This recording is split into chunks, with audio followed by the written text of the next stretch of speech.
Ya, kalau saya melihat memang keanehan di dalam pelaksanaan pemilu 2024 ini sudah terjadi sejak sebetulnya sejak 2022 gitu kan. Saya beri contoh misalnya bagaimana Jokowi tidak kemudian secara langsung mengungkapkan siapa yang akan didukung oleh dia ya. Dan kemudian bagaimana proses misalnya yang dia tadinya mengatakan bahwa enggak lah Gibran belum cukup umur dan kemudian baru 2 tahun belum berpengalaman tiba-tiba kemudian dia juga melakukan suatu rekayasa lah ya, baik rekayasa politik ataupun hukum ya, supaya anaknya masuk ya. Dan buat saya ya memang kita harus akui dia menang ya. Maksudnya paslon nomor 2 itu menang. Tapi kita juga harus mengevaluasi bagaimana pelaksanaan atau proses pelaksanaan pemilu itu sendiri ya. Dan Anda juga tahu ya ketika kita juga mengatakan bagaimana proses putusan MK itu, mereka selalu mengatakan pokoknya udah final and legally binding. Tanpa kemudian melihat bahwa ini prosesnya nggak benar.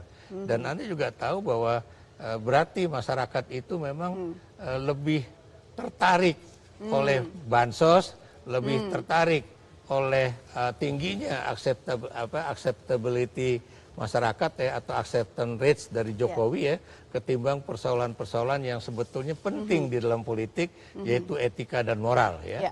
Jadi masyarakat kelihatannya ya lebih banyak tidak mementingkan persoalan etika dan moral di dalam politik ya. Yang penting menang, yang penting dapat bansos ya dan juga yang penting idolanya yaitu presiden itu tetap menjadi tuntunan gitu kan. Ini yang buat saya juga harus diperhatikan. Nah, yang lebih jauh diperhatikan ya itu perlu ada suatu penyidikan atau penelitian mengenai bagaimana akuntabilitas dari pemerintah ya. Baik itu presiden, kemudian menteri dalam negeri, kemudian juga Kapolri, TNI dan sebagainya di dalam masa-masa pemilu ini ya. Kenapa demikian? Karena kita tahu jelas ya bahwa presiden menggunakan bansos dengan membabi buta pada saat misalnya pemilu sedang akan berlangsung, apakah itu kemudian dibolehkan atau tidak ya, anggarannya itu benar atau tidak dan kemudian tingginya seberapa dan siapa yang mendapatkan bansos itu kan juga harus dipertanyakan ya.